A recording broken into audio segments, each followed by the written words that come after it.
inform. Religious freedom is about people of faith being able to live out their faith, live out their convictions, no matter where they are. We equip. Sacred honor is the courage to speak truth, to live out your free speech. We also rejoice in our sufferings because we know that suffering produces perseverance, perseverance, character, and character, hope. This is At the Core on American Family Radio. Welcome to At the Core with Walker Wildmon and Rick Green. I'm Rick Green, America's Constitution Coach. Thanks for joining me today. I'm going to actually be sharing with you right up top here a conversation I recently had with David and Tim Barton and Chris Dunham. So this just aired on Wall Builders Radio, which you can hear on American Family Radio on the weekends. And it's just a great opportunity to catch up on what's going on with the Patriot Institute. So this is our one-year program that we do for students 18 to 25. They come spend a full 2 full semesters with us. So it's not a full year, but it's about 9 months at the Patriot Academy campus. And that's an intensive. That's where they actually get to really go deep in their worldview and their life purpose. I mean, all of those things. It's a phenomenal experience. We had our first one last year, and we're getting ready to launch our second one. We've got a few slots left and even got some scholarships available. So if you're interested in attending that, it's patriotacademy.com/institute. patriotacademy.com/institute. And there are just a handful of $15,000 scholarships still available, and they're going to be given out by the end of the week. So if you are listening to this program on Tuesday, September 2nd, you've got about 48 hours to make that application, and then you'll know by the end of the week and have an interview online between now and the end of the weekend. Anyway, it's just a tremendous opportunity, and I didn't want to miss that for our AFA audience. We're making it available to our Wall Builders audience. I wanted to make sure that our American Family Association audience also had the opportunity to learn about it. So this interview that I'm about to share with you is Chris Dunham. He's the dean of the Patriot Institute. He's the one that runs it. Phenomenal guy. We've been working together for 30 years. Just an outstanding, brilliant apologist and teacher. Was Zig Ziglar's international spokesman for a couple of decades, and just a great friend of mine and a fantastic teacher. The difference he made in these kids' lives last year, it was just remarkable. And anyway, so Chris is going to be with us along with David and Tim Barton. Let's jump in. Just imagine being able to equip and prepare the next generation to be like the Navy SEALs of civics, literally the tip of the spear, the ones that can go out there and lead in every area of the culture with a good, strong biblical foundation and the communication skills, the apologetics, everything they need to be an influencer in every one of those areas. Chris Dunham is with us. He's the dean of the Patriot Institute, been a great friend to Wall Builders and Patriot Academy for years and years. And we teamed up last year to start this Patriot Institute. Chris, thanks for coming on and sharing with us today. A joy to be with you guys. Can't wait to see what the good Lord unfolds. Well, we got to experience the first Institute graduation this summer and hear from those young people and how their lives have been changed. Not a dry eye in the room. That was really, really special. And we're about to head into a new season of it. So we thought we'd talk a little bit about what we're doing at the Patriot Academy campus, what the Institute's all about. Of course, we've been doing, Patriot Academy for 25 years. David and Cheryl helped us start that all those years ago. And we always had them for 1 week at a time. And we kept saying, oh, if we had them for longer than a week. And now we finally get to do that a year at a time. And of course, Tim, you have been working with youth for a long time, and you've been a big part of Tim Brooks's Leaders Academy and High Point up in Arkansas. So you know how important it is to have that time with them where you can really go a little deeper than we've been able to do in the past with just 1 week, but actually get them grounded in worldview. There's no doubt about it. It's one of the most impactful things for young people to have. I'm going to say it, and I know that's like a triggering phrase because it's the way culture is done, but like a safe space. It used to be Christians thought, hey, if I send my kids to youth group, that's a safe place for them to go, to not be indoctrinated. If I send my kids to a Christian university, there were things that it used to be safe for parents. And unfortunately, what we've seen is that for so many parents that are trying to help their kids navigate the next step of their life, when the thought was always, let's send them to college and college will prepare them for ultimately whatever God is calling and leading them to do. And we've seen that, unfortunately, even at Christian universities, they've just gotten so off course of what the focus is. And of course, now there's people like Charlie Kirk that are pointing out that so much of college is a scam, which we completely agree with a lot of that sentiment. Unless you're going to study something that it makes sense, you get a degree for. If you're going to be an engineer, if you're going to be a doctor, if you're going to be a lawyer, some things it makes complete sense. Go get a degree because you need to make sure if you're building a bridge, do the math correctly. Like let's make sure that bridge holds. But there's certain things that a lot of degrees that don't make sense for students that make the universities a lot of money, and universities have become a business, and it doesn't always help prepare students for what God has called, gifted, or equipped them to do in their own abilities. And so parents have discovered that there's a lot of better options and opportunities out there. And something that you guys have been doing for years, that of course at Wall Builders, as we've partnered with you very joyfully, gladly, gratefully over the years, as you mentioned, the equipping for young people, and first of all, a biblical foundation, biblical worldview, things that would be similar, obviously different because it's going to have the Patriot Academy kind of spin and flavor to it, but things like going to maybe a one-year internship with Summit or Focus on the Family, or some of these really great organizations where they do a lot of basic biblical training and framework. But then for what happens on the Patriot Academy campus, and Krish, I don't want to take anything away from where you might go, but so many incredible opportunities to serve on a much larger level as they get to go around and do things in various states, helping with whether it's big events, whether it's different significant ministries or callings. And then, of course, on the Patriot Academy campus, getting to be mentored by somebody like Krish, by Rick, where there'll be other speakers. My dad and I might come in periodically and do things as well. This is a safe space for parents that are thinking, man, I'm not sure that my kids finishing school are ready for maybe their career, right? Kind of the big picture calling, but we'd still love them to go to a place where they can get some basic foundational training, whether that be in civics, whether that be in American history, or kind of biblical foundation, biblical worldview, be around really good people that love God, that love America, that love and serve people with the right kind of foundation. That there's not many places that we would recommend for parents that are looking for kind of that gap year program, whether their kids are going to college or not, with trade school or just jump into a career. This is a really good opportunity and program. And Krish, I know that you have worked in developing this program. You've told me many times some of the things that you guys have been able to do that were new things, especially kind of from what had already been done at Patriot Academy. But even Krish, you had mentioned you've done some new series and new lectures to kind of train foundational things for them. And so we're really excited, Rick, that you're doing this. And I think as we're doing this program, I think there's still a couple of spots left if parents have a young person that they would like maybe to have an opportunity to come be mentored and trained to spend a year in a really solid, again, like safe space, safe.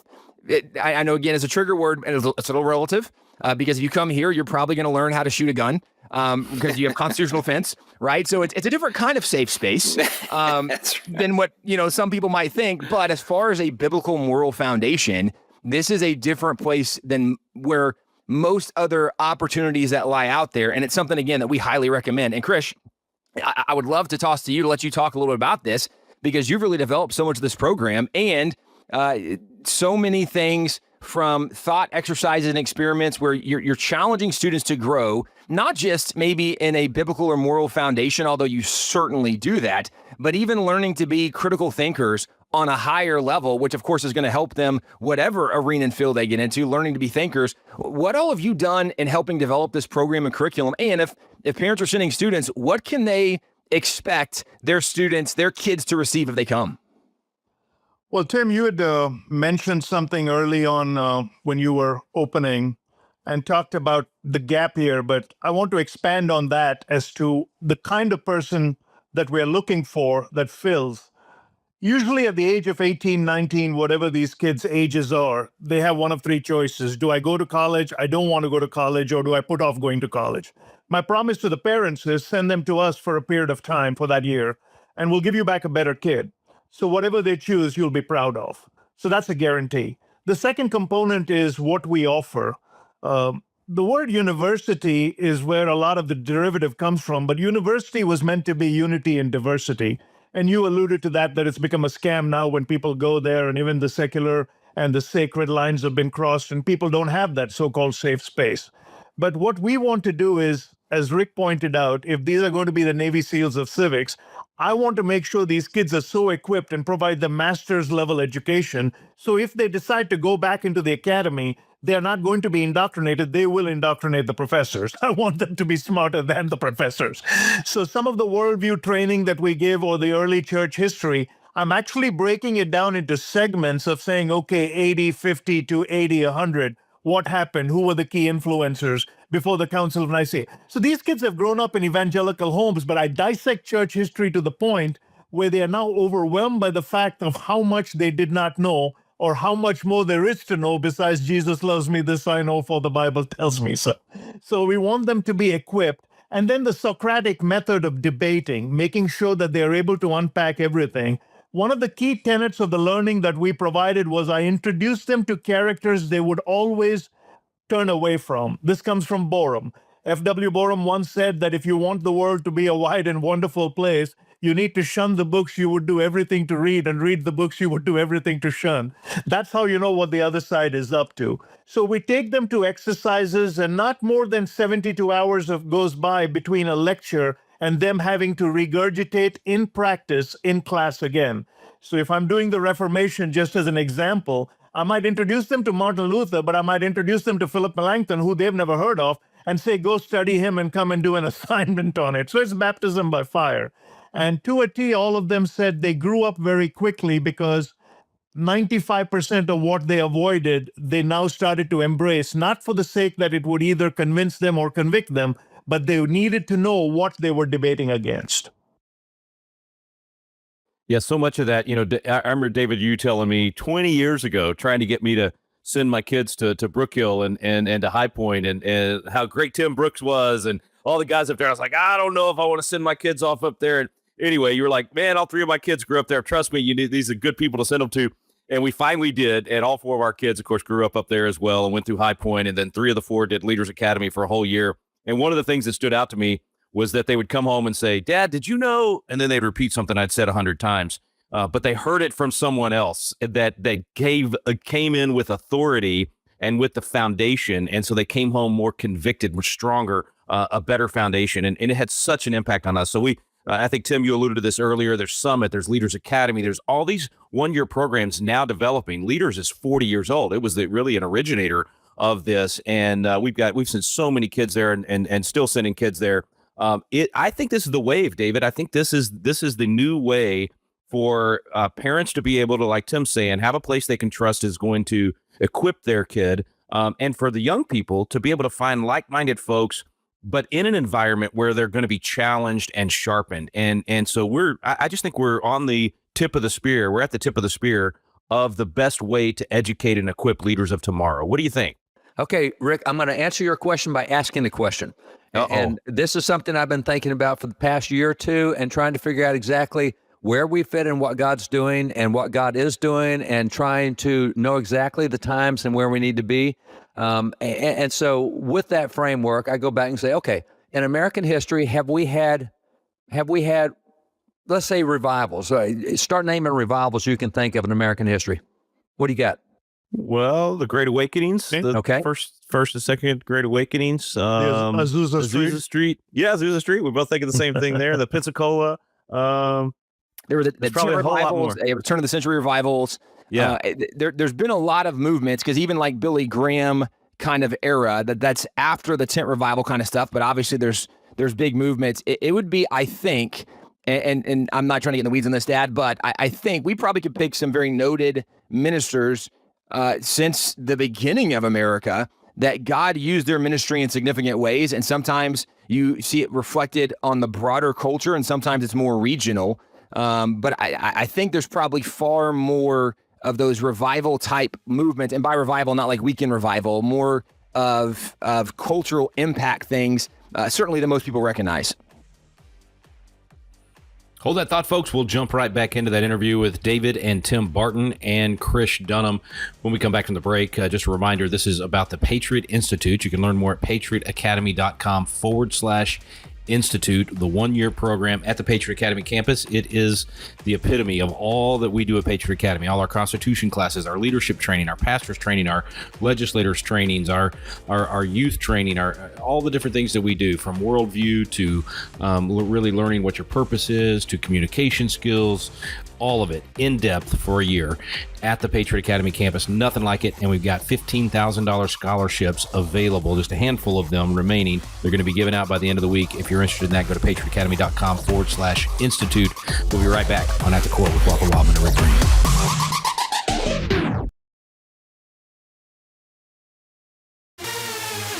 At the Core podcasts are available at afr.net. Now, back to At the Core on American Family Radio.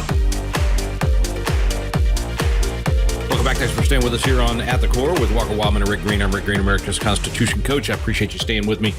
This is a special episode of At the Core. We are focusing in on the Patriot Institute and the difference it's making in raising up that next generation of leaders. Chris Dunham, David Barton, and Tim Barton are our guests for this interview. And I just want to reiterate once again, this is for 18 to 25-year-olds. We've made a few exceptions for 17-year-olds if they're done with high school or close to being done with high school and outstanding resumes and ready to jump into this kind of leadership training. But for the most part, 18 to 25-year-olds. And essentially, it's for any young person that wants to spend a year getting really grounded, either before college or maybe they've gone to college. They might even want to take a year off from college to come do this, to make sure that they're doing what God called them to do. So they're getting really grounded in biblical worldview and understanding all the other worldviews out there, really getting close to the Lord and figuring out what has He called them to? What is the desire He's put in their heart? How do they identify that? And then how do they start planning their purpose and really executing that plan for their life at a young age? And then just making great relationships. I know for me, at 19 years old, I went to some conservative student conferences and different things, got involved with some programs that made me realize I wasn't as weird as I thought I was. There were other young people that cared about these things, that loved the Lord and also loved politics and government and influencing the culture. And I'm not suggesting you got to be really into politics to enjoy this program. Whatever you're going to do with your life, whatever area you're going to go into, it's going to equip you to do that better. A lot of our graduates, they go into business and mission work and ministry or education or journalism or whatever it might be. But some of them do go into the political realm, but all of them are better citizens. They get a good foundation in being a good biblical citizen. And in this case, they get a year of not only getting grounded, getting intellectually grounded and spiritually grounded, but also really ramping up their skills, their communication skills, their people skills, all of those things necessary, their leadership skills, so that whatever they go into, they're ready at 19, 20, 21, 22 years old to be a leader and to move forward in that fashion. So that's who I'm talking to out there. If that's you, granted, this is a really quick turn. What we're talking about here, we literally have a move-in date in just a couple of weeks, less than 2 weeks. And so you'd have to make a quick decision to do this. You'd have to get online right now, patriotacademy.com/institute, apply immediately. It's a real quick application. And we would set up an interview with you in the next few days and make a decision by the end of the weekend. So this is a very fast turn. We had some extra scholarship money come up. And so we wanted to open this up to a few more people.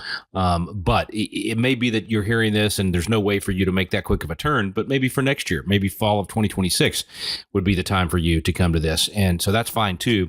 But if you're out there and you could make this quick of a decision and be that spontaneous, and maybe you've been looking for something, maybe you're, 20 years old and you're going, okay, I'm working over here, I'm doing this, but I'm not doing what I really want to do long term. I haven't figured out what my passion really is, or what it is, and you want to be in the political realm or in the leadership realm or in the ministry realm, and you need some help getting grounded and meeting the right people, building the right relationships. I can tell you, parents that are listening right now, the most important part of this entire year happens around the fire in the evenings. It's the conversations. It's the epiphany moments about the Lord. It's God speaking to these young people and giving them an opportunity to not be, as Zig used to say, a wandering generality, but to be a meaningful specific. And so that's the most important part. The chapel services, all of that. But there is a lot that happens. It's very intense. It's a phenomenal program. We're super proud of it. Let me jump back in with David and Tim Barton. David, as we go into break, was talking about revival and how to tell the difference between revival and an awakening. Let's jump right back in with David and Tim Barton and Chris Dunham. So let me go through some. You hit some of them, but there's the first Great Awakening, there's the second Great Awakening, there's the third Great Awakening, there's the Civil War revivals, there are the revivals like with Dwight Moody, all the urban renewal type of revivals. There were a lot of turn-of-the-century revivals. You had a great New York City revival, a great Chicago revival, big urban area revivals. As you get into the early 1900s, you have Azusa Street revival. You also have all the Billy Sunday revivals with millions who came to Christ in the Billy Sunday days. As you move forward, Tim, you mentioned the Billy Graham revivals. There was the movie from a couple of years ago, the Jesus Revolution. That was a huge revival in that period of time. So we've had a whole lot of revivals. And I think we can probably, and we've talked about it on the program several times, we think we're probably in one now. Most of the times people don't know they're in a revival till it's over, and they look back historically and say, hey, that was a revival. But the stats indicating right now what's happening with young people, particularly Gen Z, that are coming to Christ in big numbers. Bible readings up among that group and Gen Y as well. So there are a number of indicators that maybe we're messing around the fringes of a revival right now with what's going on with young people. And there are cultural indications with some of their behavior that maybe things are changing over the last 2 or 3 years. So all that to say, okay, I mentioned 3 Great Awakenings, and I mentioned maybe 10 or 12 revivals. So what's the difference between a revival and a Great Awakening? Man, I don't know. I really don't know. I'm going to guess off the top of my head, a revival might be shorter. Let me kind of posit it to you this way. Okay. Every Great Awakening changed the culture. The first Great Awakening there's changed actual the culture. impact on the culture, not it just... It impacted the culture. It impacted even the way that non-Christians thought. It impacted the way the whole culture operated. It impacted economics. It impacted business. It impacted government. It impacted church. It impacted education. It impacted everything. And that's the first, second, and third Great Awakenings. Now, if you go to the Urban Renewal, Dwight Moody led more than 1 million people to Christ. We see no direct impact in society after those revivals. As a matter of fact, progressivism was coming in at that time, and progressivism grew throughout that revival time. As you move into the Azusa Street revivals, you move into the Billy Sunday revivals, not only was progressivism growing, it took over the culture, it took over the universities, it took over government. This is where progressivism gets its roots. Now, I mean, you get even into, I was part of the Jesus Revolution. I was there for all that stuff, Expo 76, etc. You cannot show any change in sexual behavior as a result of that big revolution. We were in the middle of the sexual revolution, and it only got worse after that. At least in the sexual revolution, we weren't talking about how many genders there were. Now we've gone through complete no limits on any kind. So you look at it and you say, there's a whole lot of revivals, and they did not change the culture. So how do you get a revival to change the culture when you have one? Because otherwise, you may have your fire insurance, but you haven't done anything to go make disciples of them. And I think that's the answer, is making disciples. What happened in Great Awakenings was they would disciple the people, and instead of talking about your relationship with Jesus, they'd also say, and here's what the Bible says about government. Here's what the Bible says about racial issues. Here's what, and it got into so many practical, everyday issues that they took it back to live with it. So instead of just saying the sinner's prayer and making converts of all men, we're actually making disciples of all men. And I think that that's what's happening with what you guys are doing, is you're putting the time into discipleship to change the way that people think, so that not only do they have fire insurance, they've got life insurance on how to live life throughout the rest of their life and the culture and make a difference. That's just me kind of throwing that out there. But that's what I think is we're on the verge of in America. I think we got a revival going, and I hope it doesn't stay a revival. I hope it turns into a discipleship movement, the kind of stuff you're talking about, because that's what makes a difference in the nation, in my opinion. Well, and Dad, I think one thing to add to that thought too is that even during the Great Awakenings, even though it reached the majority of American people, the majority of American people didn't fully align with all of the values and vision of the Great Awakening. But the Great Awakening was so embedded in the hearts and minds of enough people, even though it was a minority of the population, that incredibly impacted and dedicated minority did things like the Founding Fathers. They went to the First Great Awakening. It was the unity of the first, or what unified them was what they learned in the First Great Awakening, and that allowed them to lay the foundation that led to America becoming a nation. And similarly, even in the Second Great Awakening, during the Second Great Awakening, it's the middle of the abolition movement. It's right the 1820s, 1830s, 1840s. And the nation is being divided by this, but in the Second Great Awakening, there's enough people that their hearts and minds are so impacted, they're going to stand strong, fighting for biblical truth, and not just a truth that God is real, that Jesus is real, that we are all broken sinners who need a savior, but also, like what Charles Finney really largely advocated, was there should be activity, there should be action behind your conversion, behind the gospel ministry, there should be fruits coming from it. And it encouraged a large swath, even though a minority, of people to stand up. And it's largely the abolitionists that help bring an end to slavery. And the reason I say that is, even though the awakenings impacted the majority of Americans, it didn't cause the activity from majority of Americans, but the activity it caused from a dedicated minority impacted and changed the entire nation. And I think, Dad, to your point, that's what the Discipleship Foundation is doing. It's impacting a dedicated minority that will stand on principle, and those that stand ultimately can impact and change the future course of the nation. Chris, when we come back from the break, let's talk about that discipleship. The curriculum covers apologetics, biblical citizenship, communications, moral philosophy, character development, worldview, American history, and so much more. And as Tim mentioned, we got just a few slots left. Move-in date is just 2 weeks away, though. So if you're interested in coming to the program, we have actually not just slots, but we have a few $15,000 scholarships available to give out. I somehow got the account numbers to Tim's bank account and just siphoned that off, and we're going to give it away. I'm kidding. Anyway, we do have some scholarships available thanks to some of our generous donors. And so if you'd like to take advantage of that, go to patriotacademy.com/institute. Begins September 15th and runs through May, and we have a few slots left. If you're interested, check it out at patriotacademy.com/institute and apply for those scholarships. Chris, look, you got them for a year. What do you expect them to be able to walk away with in 1 year of, as David and Tim said, discipleship? Well, as we put the curriculum this time, which is a little more expanded from the last time, because the numbers have obviously increased and the amount of time we're spending with them is going to increase as we get more established. The traditional fare of Patriot Academy that was authored by David and you in terms of biblical citizenship and all of that is already a given. But some of the disciplines we're adding we're going to talk about worldviews separately from apologetics, which means in apologetics, we'll do the defense of the Christian faith. We'll go through moral apologetics, classical apologetics, scientific apologetics, cultural apologetics, all of that. But in worldviews, we're going to go in depth into studying all the other religions that make up the world. Or as E.V. Hill used to say, that all the isms that should be wasms we'll cover there. So from Hinduism and scientism and atheism to Islam, we'll cover all that. Another thing we're going to uncover is we're going to do moral philosophies and go back to the Aristotelian academy and bring it down to the Italian and the Greek schools of thought, take them down through the Renaissance thinkers to contemporary to postmodernism to post-truth. So what we're going to do is actually teach them history not in the chronological way they were used to, but in a vertical silo as to how the world was operating in different spheres at the same time.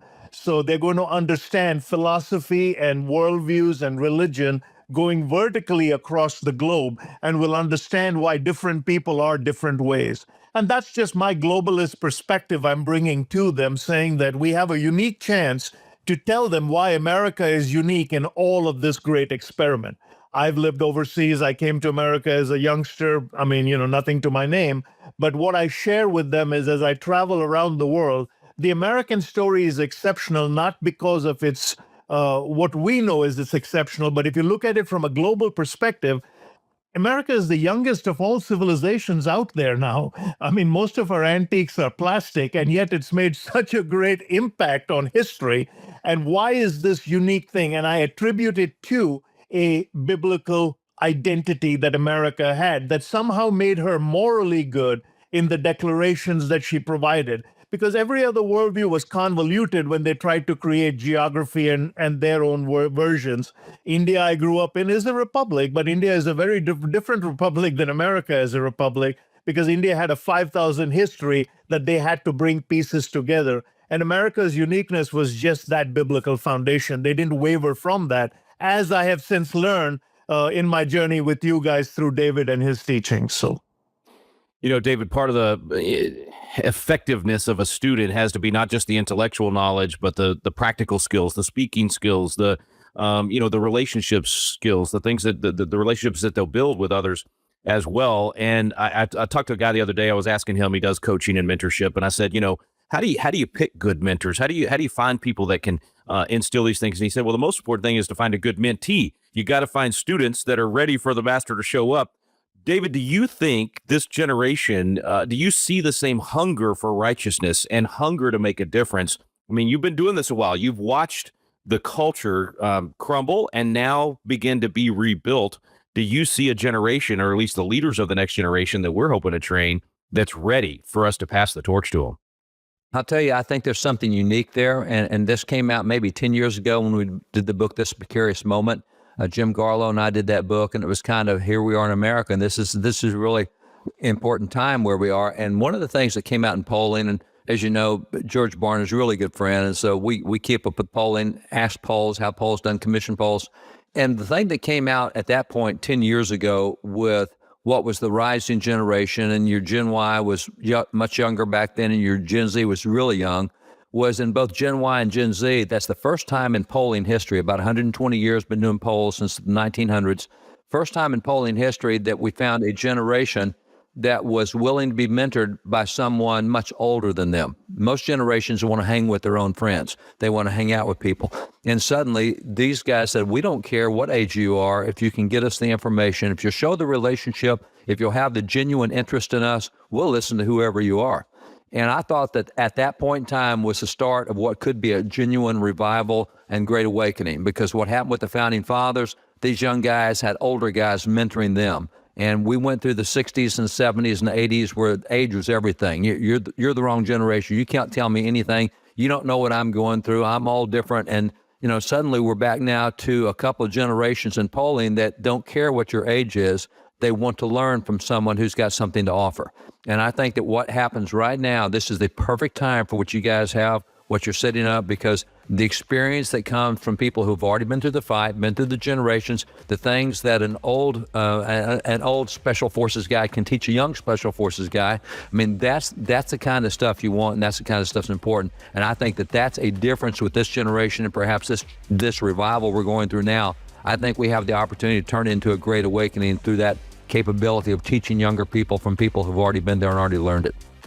PatriotAcademy.com/institute to learn more about it. Of course, for most people listening now, fall of 2026 is probably the time to be thinking about this, but there's a handful of you out there that are spontaneous enough and ready to go, and you were looking for something exactly like this. You're the ones that need to get on the website right now, because literally in the next 48 hours, you need to apply if you want one of those scholarships. PatriotAcademy.com/institute. Chris Dunham, thanks for joining us today, man. My joy. Thanks for having me, and I look forward to what the year will bring. We'll be right back on At the Core.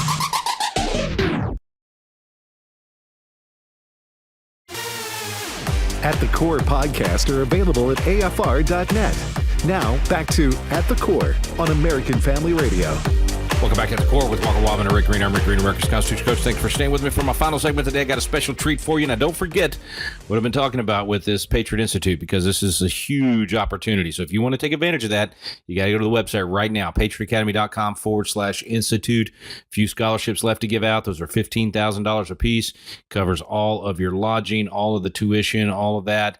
It does not cover your groceries. You're going to have to, work a little part-time on the side, which we have some opportunities for that as well to cover your groceries, but it's everything else. And it's a significant scholarship and a superb opportunity. So check that out, patriotacademy.com/institute. Okay, so for our final segment of the day, I got a special guest for you, Bill Federer. Always love having Bill on, and you're going to be blown away by this. I cannot believe all of the connections to the YMCA, to so many ministries over the last 100 years. Let's jump in with our friend Bill Federer. Courageous Christianity, AmericanMinute.com is where you can get it, AmericanMinute.com. Bill, thanks for coming back on, brother. Hey, Rick, great to be with you. Man, I love this book. This is fantastic. You do so many cool stories in here, including one I've always loved, Eric Liddell, but you cover a lot of them. But I had no idea the YMCA had such a profound impact on so many of these areas. So this is going to be fun today. Tell us what started this. You love diving into all kinds of areas of history, but what drew you to this one? Well, my son was a trainer with the YMCA, and then he more or less ran the downtown St. Louis YMCA. And anyway, he's always helping me to become fit and using resistance bands and watching my diet. And so we started looking into the history of the YMCA, and believe it or not, it was birthed out of a revival. And so you have Second Great Awakening revival, Charles Finney. He was a 29-year-old attorney, Adams, New York. He is walking through the woods on his way to work, and he's been wanting to seek the Lord. And so he goes into the woods and prays, and he feels the Lord touch his heart. He goes back to his law office, says goodbye to his partner, closes the door, and he says he met Jesus face to face. He said, mentally, but he said that he was overcome. He said he knelt down, prayed, felt waves of liquid love. And the next thing he knows, the doors open. He prayed all night. And it's a deacon coming in his law office in the morning, suing another deacon, wanting to know how his case is coming along. And without hesitating, Charles Finney said, "I'm sorry, I have a retainer from our Lord Jesus Christ, and I am pleading his case. I can no longer plead yours." The guy goes out, stands in the A middle. retainer from the Lord Jesus Christ. That is great. Yeah, and then the guy stands in the middle of the street date, and then he drops his case later. And D.L. Moody begins to preach the gospel like an attorney before a jury with his closing arguments, and then demanding a decision. And he said, "You serve the devil openly. I'm going to call for you to stand up right where you're at and proclaim you're going to serve Jesus openly." He invented the altar call. Anyway, his messages were so convicting that they were read in England by William and Catherine Booth, and they started the Salvation Army. And then another guy, John J. Shippard, heard Charles Finney preach, and he started Oberlin University, which became a hotbed of abolitionism, started the abolitionist movement there prior to the Civil War. But then also you have a 21-year-old drapery salesman in London.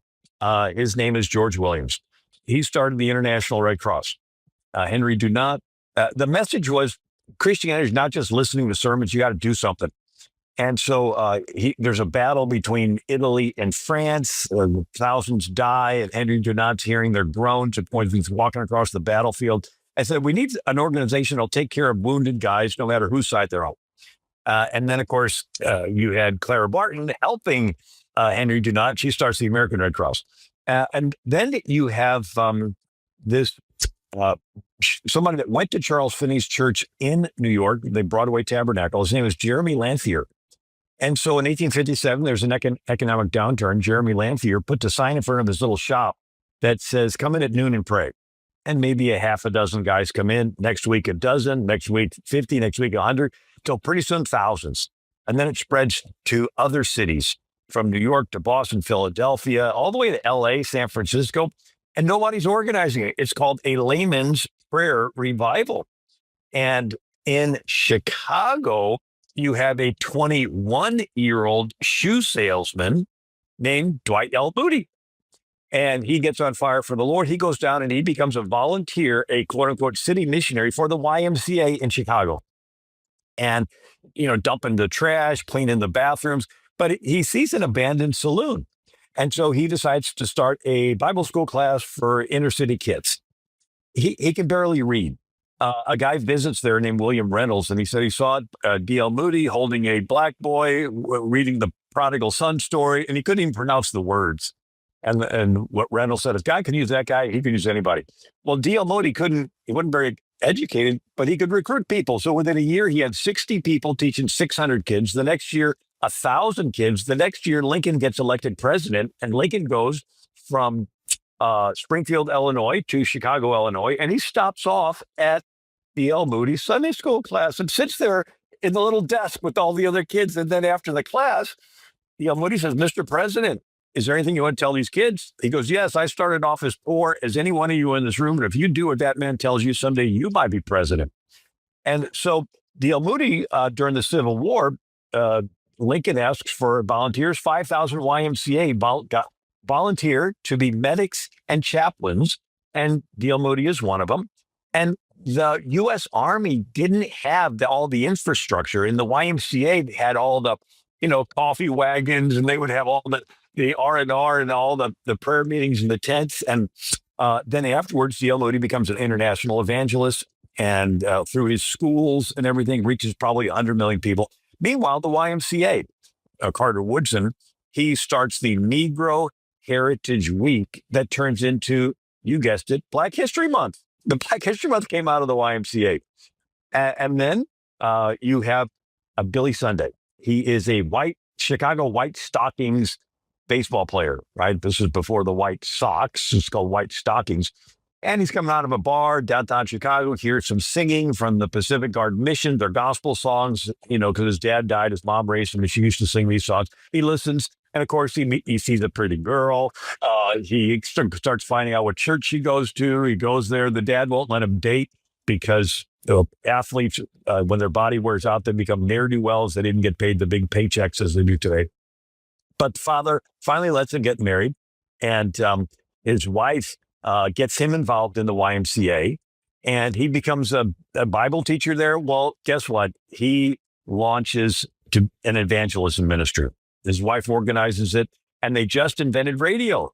So he pioneers radio broadcasting, and Billy Sunday, and he reaches 100 million people. And again, it all started with what? Charles Finney, this young attorney, saying, I'm not going to come down from these woods until I meet God. But it has this ripple effect that keeps going out.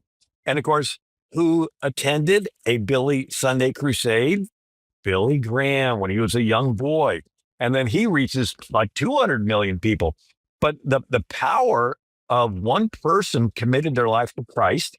You always have so many new facts and new stories that I've never heard. But this one, the Billy Sunday, I had no idea he was a baseball player. How did I miss that? I did not know that. So he was a Chicago. So it was the White Stockings at the time. That's incredible. Please keep going. These are amazing. Yeah, he was recruited by a guy named A.G. Spalding. And of course, that's Spalding, sports goods. Anyway, you have Dr. Luther Gulick, and he's the one who invents the spirit, mind, and body triangle for the YMCA. And he is in charge of the YMCA headquarters in Springfield, Massachusetts. And they do calisthenics. And they have Indian, they call them Indian clubs, but they're like, bowling pins that have a long neck, and they would be exercising with these things and climbing ladders. And it's wintertime and it's cold, and they're doing these calisthenics. And so Dr. Gulick asks the YMCA trainer named James Naismith, can you come up with something more interesting than jumping jacks? So he comes up with the 13 rules for basketball. The boys like it. He prints the rules in the YMCA newsletter that goes worldwide. And it becomes the best evangelism tool. You're in China, and there's a YMCA in China. How are you going to witness the gospel? Well, gee, you just play basketball outside, and the Chinese kids see it and say, hey, you want to play? Let me show you how. And they like it. You become friends, and then you get winded. You sit down. Somebody opens up a Bible. They started YMCAs in the Philippines, in India, in Cuba, all around the world. But it started basketball, the second most popular sport worldwide, started out of a YMCA, and it was an evangelism tool. And then James Naismith recruits William Morgan to teach at the school, and he invents volleyball, right? And they get A.G. Spalding to design a lighter ball than the soccer ball, and then you have the YMCA invents racquetball, swimming lessons, names the sport of softball. They used to call it sissy ball. The YMCA has the first. Did they really? Sissy ball? Yeah, they call it kitten ball or sissy ball, but the YMCA is it. And then an interesting line. So at the same time that you have George Williams in London, in England, this movement got a name called Muscular Christianity. And there was a town in England, the name of the town is Rugby. That's actually the name of the town. And they had a school that boys could go to for free who lived within sight of the city tower. And the boys would go to this rugby school and fight, right? They're boys. And so the principal, his name was Thomas Arnold, he said, you're never going to get fighting out of boys, but let's organize it. And so he created a game so that you could fight with rules, and they called it rugby. Oh, wow. It was the game of it. And of course, they would tackle each other. And so you had a guy, a coach in America, with the help of YMCA instructors, transferred rugby into football. So rugby had a scrummage, or should they shorten it to a scrum, and it's a moving huddle surrounding a ball going down the field. Well, in America, they took it and they said, let's take the scrummage and turn it into a line of scrimmage. And let's move the ball down the field play by play. The French guy, his name is D. Coubertin, had the idea to take these athletes and bring back the Olympics. And he recruited Elwood Brown from the YMCA to contact all the YMCAs around the world and send athletes. They called it Olympism. And this movement, so the Olympics were birthed out of the YMCA, which was birthed out of this revival that Charles Finney preached. And then you had Dale Carnegie taught classes on public speaking at the YMCA in New York. And that turned into his, how to win friends and influence people and so forth. The first Father's Day in America was in a YMCA. Sonora Louise Smart Dodd had it at the one in Spokane, Washington, the YMCA there. The Gideons were started out of the YMCA. Sam Hill organized a meeting with another guy at the YMCA because they had little, dorm rooms there that you could rent, and the Boy Scouts. So in 1868, the YMCA, Young Men's Christian Association, said, hey, what about the young men, the 12 to 18 years old? So they called it the Boys' Work. All right, this is the Boys' Work Department. And so they had the first summer camp in America called Camp Dudley. And they would take the boys on hikes and do everything. And in England, the Boys' Work program, doing outdoor stuff, used the manual for survival that a guy named Baden-Powell had written. Now, Baden-Powell, British soldier stationed in South Africa during the Boer War. He was surrounded by thousands of the Zulus. And anyway, he's able to get his men to survive. He writes on this manual on how to survive, and the Boy Scouts are using it. So he comes back to London, and the Boy Scouts sponsor a book tour for Lord Baden-Powell. He volunteers at their camps, and then he writes a book in 1908 called Scouting for Boys. It becomes a bestseller. It's like the fourth bestseller of the entire 19th century.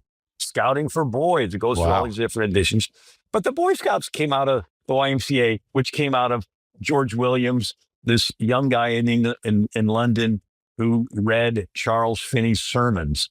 And even the Jews had the young men going to the YMCA, and they decided, hey, let's have a Jewish version called the Young Men's Hebrew Association. And then that later turned into the JCC, the Jewish Community Centers that are around the country. But all these ripples came out of this one young guy, Charles Finney, that said, I'm going to commit my life to God. I'm sorry, I have a retainer from our Lord Jesus Christ. I cannot plead your case. And he would say, look, you don't just hear a sermon, you stand up and you declare publicly you're going to serve Jesus the same way that you served the devil before. Wow, what an incredible legacy, courageous Christianity. You got to get this book, folks. AmericanMinute.com is the best place to get it. So many great stories in there, and such an incredible impact. Every single one of us create that ripple effect when we go out and we do God's will in our life, and we don't know when it's going to turn into a tsunami, but we know it's going to impact lives. As I'm closing out today, once again, I want to remind you, patriotacademy.com/institute, patriotacademy.com/institute. If you're interested in that one-year program, or you know somebody in your life that would benefit well from that, make sure they get online and apply for that as soon as possible, because those scholarships will be gone by